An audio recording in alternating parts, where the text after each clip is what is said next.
Mesdames, Messieurs, peuple congolais, chers membres de la diaspora, chers membres de la résistance et chers patriotes, individuellement et collectivement, du nord au sud, de l'est à l'ouest et au centre, tant au niveau citoyen qu'intellectuel, politique, militaire, religieux et ou spirituel, je vous informe que d'un côté, on ne lâche rien, on va aller jusqu'au bout du combat.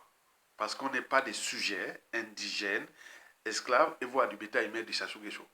On est des citoyens. Les citoyens ont des droits et devoirs.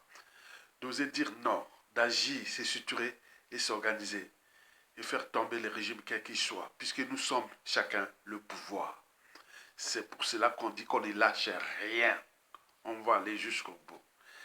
De l'autre côté, je vous informe que historiquement, avant, pendant et après chaque coup d'État électoral du despote Denis Sassou Nguesso, depuis 2002,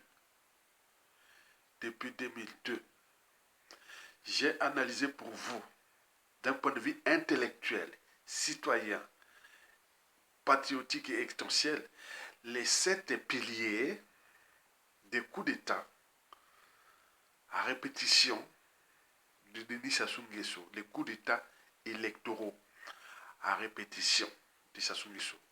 C'est pour cela que je vous dis que d'un point de vue intellectuel, je fais de la pédagogie, des luttes pour non plus informer ni alerter et encore moins conscientiser, mais responsabiliser les uns et les autres. Que nous sommes face aux défis existentiels pour nous, peuples congolais. On est en train de nous détruire en tant que peuple et nation. Donc, il faut faire de la pédagogie des luttes pour responsabiliser les uns et les autres, que nous sommes à la fois des victimes et des bourreaux, en perspective. Et donc, nous sommes le pouvoir. Donc, dans ce pouvoir-là, il faut responsabiliser que chacun de nous est un pouvoir.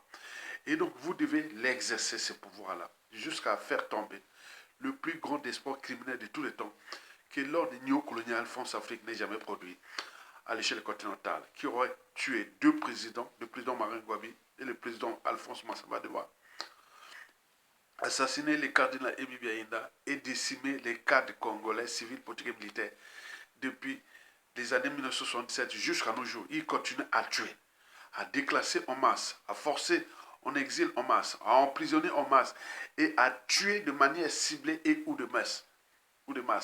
N'oubliez pas que le pays est surendetté. Tous les indicateurs sociopolitiques, macroéconomiques sont tous au rouge. Et donc, c'est l'enfer sur terre au Congo. Mais comment en arriver à chasser Sassou Nguesso? Ça ne peut que passer par le savoir, les connaissances, la transmission, le courage, l'intérêt général, les solidarités et surtout la lutte active. Ne lâchons rien. Et donc, je vous invite à m'accompagner dans cette réflexion. Pédagogie d'intérêt général. En partageant. J'appelle les patriotes. Parce que dans une nation, il y a des sujets indigènes esclaves. Ils ne pourront pas prendre même un cliquet de partager cette vidéo. Ils sont capables. Ils peuvent aller partager les vidéos en Iran, partout dans le monde, on le voit dans les médias, réseaux sociaux. Mais pour ceux qui luttent pour leur pays, peine perdue. Et donc, vous voyez comment nous sommes. Donc, je vais ici vous balancer les 7 piliers pour lesquels vous devez avoir à l'esprit et dans la tête qui, depuis déjà 2017, je vous ai fait 1200 vidéos sur les 7 piliers-là. Hormis la personnalité profonde du despote Denis Sassou Nguesso, institué autour de son idiotie, ses mensonges, sa mégalomanie, le cynisme, la corruption et la ruse. Ça, c'est la personnalité profonde du despote Denis Sassou Nguesso. Comme le poisson pourri par la tête, si vous avez un type comme ça, vous êtes foutu dans une nation et sous ses données. Mais également la nature du régime de Sassou Nguesso, qui est déjà anti-État, anti-citoyenneté, anti-démocratique, antisocial, criminogène, criminel génocidaire, immoral et dissolu. Jouant de notre pays comme sa propriété privée et de la France-Afrique comme sa compagnie d'assurance et de l'ordre mondial qui finance à hauteur de corruption comme sa compagnie de réassurance. Et pour combien de temps encore? Voici pour vous les 7 piliers que je vous ai cités dans plusieurs vidéos. Le premier pilier, ce sont les féticheurs, les visiteurs de nuit, les loges et tout compagnie qui viennent l'encourager. Il dit, bon, c'était marché. Donc on vient dire, bon, continue, tu peux continuer. Donc ce sont des visiteurs du soir, les, les valets locaux et étrangers, les guérisseurs. Vous savez que le monde des Sassou Nguesso n'est tourné que vers la superstition. Elle est d'ailleurs poussée à l'infini. Donc là, les féticheurs Sassou ne peut se présenter à ces coups d'État électoraux. Deuxièmement, c'est le Parti congolais des tricheurs qui, pour les dignitaires, pensent déjà à leur train de vie retraite dorée, au passe-droit, et oui, à tout ce qui est d'un pays, ils consomment, ils ont des postes, ils ont des ghettos chics, ils ont des biens mal acquis, ils pensent déjà à ça, dans un pays qui ont été détruits. Troisièmement, ce sont des armées. Je vous ai dit, Sassou ne peut aller aux élections sans les armées. Je ne vous ai pas fait les dernières que je vais faire. J'ai fait mes 4 vidéos en février. Que Sassou ne peut partir à son coup d'État sans les armées. Sinon, bon, pas que nous, en Afrique centrale, les armées n'ont jamais fait de coup d'État sans l'aide des Américains ou des Français. Ce n'est pas comme en Afrique de l'Ouest, en Afrique australe, en Afrique de l'Est, etc. Mais nous, les Bantous, on a une particularité spécifique par rapport au courage, etc. On aime la vie sans défendre la vie. On aime la liberté sans défendre la liberté. On aime point sans défendre. Plus de risques est minimal. Et Sassou l'a très bien compris. Et donc, sans les armées, Sassou ne peut aller aux élections. Donc, on l'a vu. Je vous l'ai fait, non? Je l'ai fait la vidéo au mois de février, là. Même au début du mois de mars. Ça, voilà, ça se confirme. Quatrièmement, vous avez la France-Afrique, la nébuleuse France-Afrique, instituée autour des intérêts privés, les réseaux formationniques, les réseaux militaires, les cellules africaines de l'Élysée et du Quai d'Orsay, les meetings nationaux, et tout ça, c'est une nébuleuse. Pour l'instant, il n'y a pas de consensus. Ça se dégage. Donc, c'est le statu quo. Et donc, si on n'exerce pas la pression, les rapports de force, peine perdue. Cinquièmement, c'est le clan qui a déjà la peur des lendemains. Ils ont fait déjà la lecture de la chute des dictateurs. Vous savez que le clan est déjà divisé pour la peur des lendemains et pour la guerre de succession, de gré à gré, et ou par, par la dynastie, qui devient problématique, d'autant plus que le Nord est déjà divisé au niveau de la cuvette politique, militaire et autres, par rapport à ce que ça soit occasionné comme dégâts dans la partie nord du Congo. Depuis le coup d'État, il en a décimé les cas d'autres tribus, donc il n'y a pas de consensus là, donc il se retrouve dans la nasse. Donc il dit, ah tiens, il nous reste que le patriarche, donc il se soude derrière lui. Et donc là, il devient leur gourou, leur patriarche, leur timonier pour démolir un peuple, un pays. Jusqu'à combien de temps encore? Et sixièmement, nous avons les accompagnateurs. Parce que sans eux, Sassou n'a pas de coup d'État électoral. Si on les laissait tout seuls, ils seraient vraiment exposés. Donc il faut trouver des gens pour l'accompagner. Après, il y a le service après-vente entre eux. Mais ils ne savent pas qu'ils sont en train de détruire un pays. Ils ont détruit un pays avec Sassou. Et septièmement, c'est nous, le peuple congolais. Nous sommes un peuple atypique. Parce que pour faire tomber un régime de type Sassou Nguesso, il faut déjà la dissidence des élites civiles, politiques et militaires. On n'en a pas. Il faut la filtration de la population. Elle est totale, puisque le but de la condition humaine, sociale et existentielle est réduit au silence. Les Congolais sont maintenant traités comme des sujets indigènes et esclaves, comme du bétail humain. Ils vivent comme des rats, des cafards.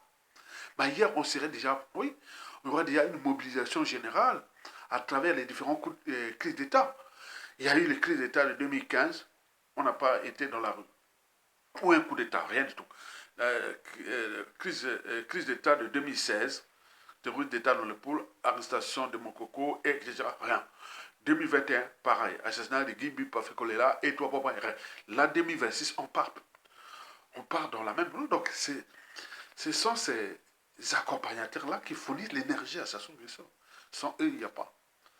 Enfin, nous, peuple congolais, je vous l'ai dit, s'il n'y a pas de peuple congolais là, Nous sommes un peuple atypique, les Bantous d'Afrique centrale. Et je vous ai fait plusieurs vidéos. Je ne vais pas revenir sur la problématique. De ce qui précède, il n'y a pas de solution si Sassou Nguesso dégage. Il n'y a que des solutions. Et les solutions qu'il faut continuer à mettre les pressions et exercer les rapports de force. Ce ne sont pas par les compromissions, ni par les dialogues inclusifs et ou exclusifs qui pourront changer la donne. Bien au contraire. Car appeler au dialogue, à la conférence nationale bis et autres, ce sont des aveux de faiblesse. En effet, Denis Sassou Nguesso ne connaît que le langage de la violence, de la force. En effet, Denis Sassou Nguesso le sait que les différents conflits d'intérêts institués autour du premier au sixième pilier ici n'y lâcheront pas. Tant que, d'un côté, le peuple ne prend pas ses responsabilités d'être soit dans la rue et les chasser, et de l'autre côté, tant que le régime ne constitue pas encore une menace pour les différents conflits d'intérêts. De ce fait, la solution de Sassou Nguesso dégage n'est plus politique, ni économique, et encore moins sociale. Mais la solution Sassou Nguesso dégage devient extensible.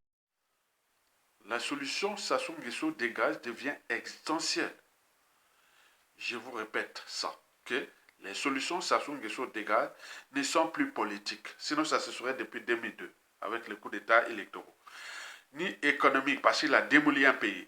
Ailleurs, on serait déjà dans la rue. Regardez toutes les révolutions qui sont passées à travers le monde.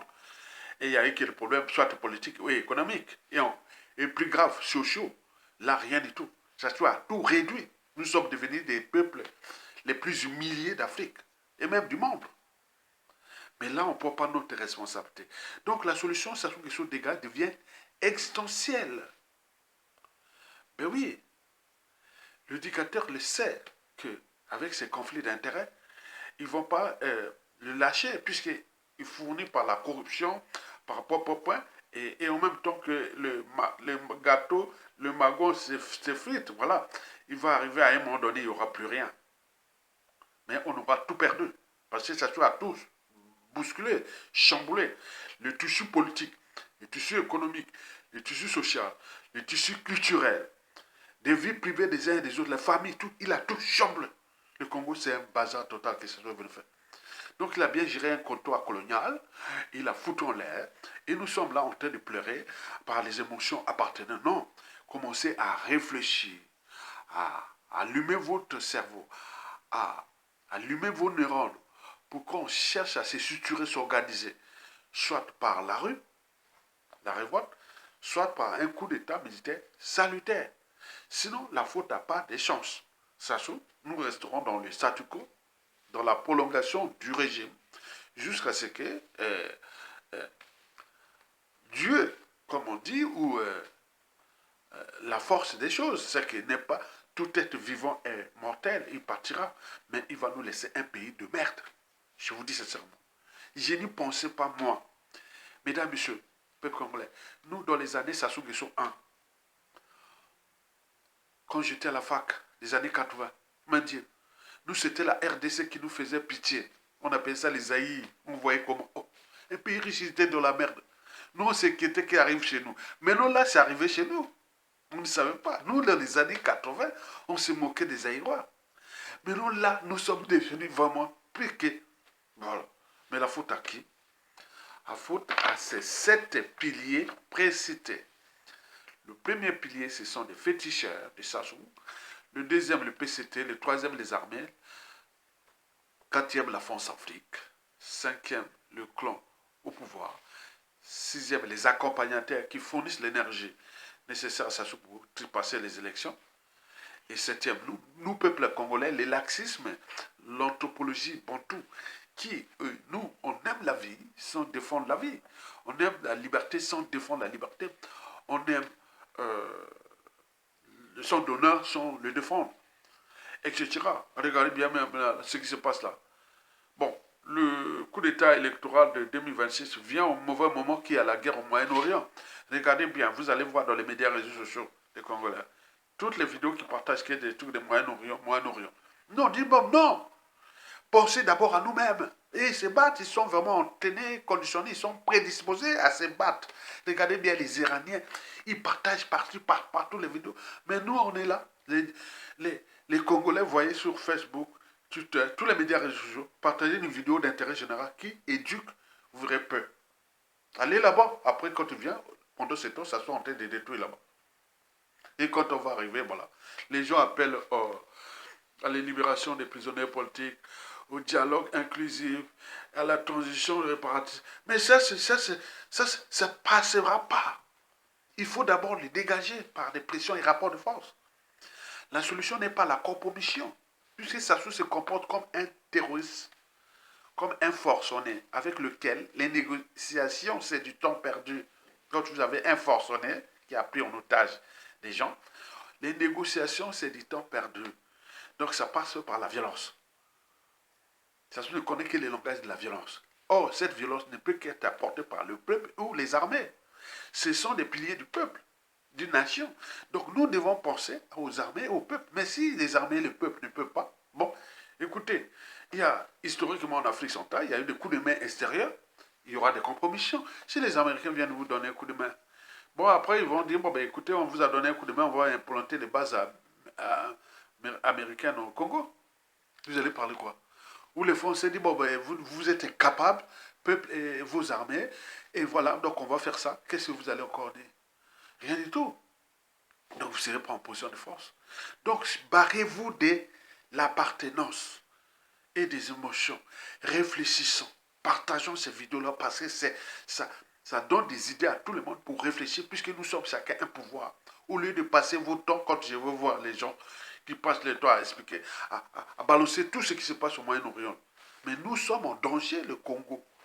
Donc nous devons continuer, ça soit on a à profiter de cette maudite guerre et que le monde entier, des yeux sont barqués vers l'Iran, même les Congolais et même là-bas, ils voient comme. Mais pendant ce temps, ça soit en train de consommer son coup d'État électoral avec l'accélération du déclassement, de l'exil, des emprisonnements, des assassinats ciblés et ou de masse, avec les dettes, la dette odieuse, la dette sociale, la dette creuse, et tout va se tomber parce que le modèle économique et ou politique de Sassou n'est pas aménageable. Il ne va jamais changer. Et ça restera tel que nous l'avons connu depuis le coup d'État jusqu'à nos jours. Donc il vit sa vie. Une vie qui lui fut placée au sommet de la pyramide France-Afrique, lui suffit pour qu'il gère une colonie. Donc il a la peur grave de payer la rançon de la gloire et ou de ses crimes. Et donc, par conséquent, l'État congolais devient ses moyens de pression qu'il exerce sur nous pour qu'on ait peur. Et donc, il vit sa vie. C'est un être qui va partir. Maintenant, vous allez sortir comment? Avec vos solutions à la con qui vient que. Il répète des choses vraiment. Non, non. Les Congolais, la presse, ça joue. Vous n'écoutez pas les visionnaires. Vous n'écoutez pas les visionnaires. Et donc, vous êtes là dans vos officines à la con et continuez à jouer avec ça. Et vous ne partagez pas les solutions qu'on a fait, la synthèse de qu'il faut les outils de l'État, État généraux de la nation, qui appartient les concessions forestières minières, les biens mal acquis, autres. Ça ne va pas se passer par la succession dans le régime, que ce soit de gré à gré ou la dynastie. Ça ne marchera pas. Ils ne vont pas accepter ça. Donc le changement de paradigme se passe par les rapports de force pour que nous arrivions à la commission vérité, réparation, réconciliation et tout comme on en parle. Les institutions nouvelles, et la France-Afrique, la géopolitique, etc. Ce sont des piliers de la restauration. Mais si vous ne pensez pas, passez votre temps à aller balancer les trucs qui se parlent en Iran et autres, vous passez. Les Congolais sont devenus les spécialistes un commentaire de ce qui se passe là-bas, alors que ça on a abusé de nous. Donc il est passé là, dans les mailles du filet.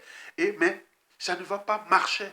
Ça ne va pas marcher. On est en train de retarder, c'est-à-dire ce que j'appelle le statu quo, ou la prolongation de la souffrance des Congolais. Jusqu'à combien de temps encore? C'est tout le questionnement. Mesdames, Messieurs, peuple congolais, nous sommes dans une situation problématique et ou existentielle. Et que les 7 piliers précités ne peuvent être mis hors d'état de nuire que par nous, le peuple congolais. Or, nous, peuple congolais, nous avions des problèmes d'appartenance, des contentieux historiques, de tout ça. On ne sait pas les vrais, pour constituer des dynamiques de la chute de Sassou Nguesso, qu'ils soient civils et militaires ensemble. Donc, si vous ne le faites pas, vous êtes tenté de tourner en rond. Je vois les propositions des gouvernements, de point. Mais je dis que c'est quoi ce peuple-là? Cherchons, ne sait pas comment va se terminer cette dictature-là. Peut-être à risque d'implosion du pays. On va se séparer. Et est-ce qu'il y a beaucoup de choses? On ne sait pas. Donc, il faut vraiment faire attention. Donc, le pays est foutu. Le pays est foutu. Au niveau des montées d'habitude comportement. Écoutez la vidéo que j'ai faite sur les papes, les curés, et ça sur la France, Afrique et le Vatican. Là. Écoutez ça, mesdames, messieurs. C'est de chef-d'œuvre pour vous, pour l'intérêt général. Mais si vous ne voulez pas, bon, allez écouter les vidéos de vos appartenances tribales et ethniques, vous tournez en rond. Mais nous, on travaille les officines, hein, la restauration. Hein. Oui, on va prendre le pouvoir, ça c'est sûr, d'ici peu. Bon, donc on ne va pas jouer à ce jeu-là parce que les gens sont à la plaque. Donc on les donne les vrais des trucs, mais non, passe à côté. On peut faire l'indignation. L'indignation, c'est l'inaction. On vous donne les outils de la responsabilité individuelle et collective en tant que peuple. Nous ne pourrons se libérer de cette question que par la rue et un coup d'État. À défaut, la faute n'a pas de chance. Il partira, mais le pays sera démoli. C'est tout. Et nous allons accepter ça, avec les conséquences après. Parce que nous n'arrivons pas à s'entendre sur un dénominateur commun. Ça se dégage. Comment nous allons nous entendre après ça sur les choses? Questionnez-vous. Je voulais poser cette question-là plus de 1000 fois. Questionnez-vous. Depuis l'historique de la conférence nationale, la transition, le pouvoir l'Issouba, ça se revient au pouvoir. Et analysez ça. Ne pensez pas qu'aujourd'hui, nous sommes depuis longtemps, on va même depuis 1959, tout ce qu'on subit, ce sont des conséquences de cette classe intellectuelle et politique et de tout ce qui s'est passé, les conflits d'intérêts, les intérêts particuliers partisans. Donc on cherche à fédérer les dynamiques, mais vous n'aimez pas vous partager. Même écrire un commentaire, vous ne pouvez pas. Vous attendez qu'il soit le vôtre, de votre tribu ou de votre groupe géopolitique nord ou sud, et vous allez faire. Arrêtez ça. Mais vous n'avez pas. Nous n'arrivons pas à s'entendre sur un dénominateur commun. Comment nous allons s'entendre après ça sur les choses? C'est tous les questionnements. Donc regardez, c'est 7 piliers-là que vous, individuellement et collectivement, vous pouvez vous responsabiliser. Hein. C'est bien écrit, j'ai fait ça dans plusieurs vidéos. Donc je suis obligé d'écrire ça pour que les gens, au moins ça reste. Parce que les Congolais, les émotions sont telles que, au moins ça va être dans la tête, tu vas dire, donc ce que je vais faire pour ça. C'est pour cela que j'ai dit que mes vidéos, je les vois maintenant d'un point de vue pédagogique. La pédagogie va avec la raison, la réflexion, et etc. pour qu'on puisse s'en débarrasser de l'ennemi commun. Mais je sais que l'après, ça va être problématique. Ça va être vraiment dur, je vous dis sincèrement. Plus dur que 1991 à 97. Merci, à bientôt.